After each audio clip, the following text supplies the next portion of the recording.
বিসমিল্লাহির রহমানির রহিম।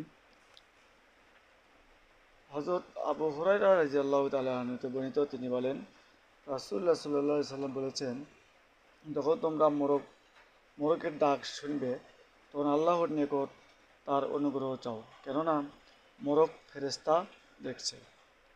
আর যখন গাধার আওয়াজ শুনবে, তখন বিতাড়িত শয়তান হতে আল্লাহর নিকট আশ্রয় চাইবে, কেননা সে শয়তান দেখেছে।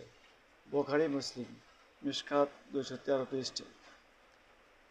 গাধা এবং কুকুরের আওয়াজ শুনলে আউযুবিল্লাহ পড়বে, আর মোরগের ডাক শুনলে আল্লাহুম্মা আসআলুকা মিন ফাদলিকা পড়বেন। এই হচ্ছে শিক্ষণীয় বিষয়। আশা করি আমরা আমলটি করব ইনশাআল্লাহ।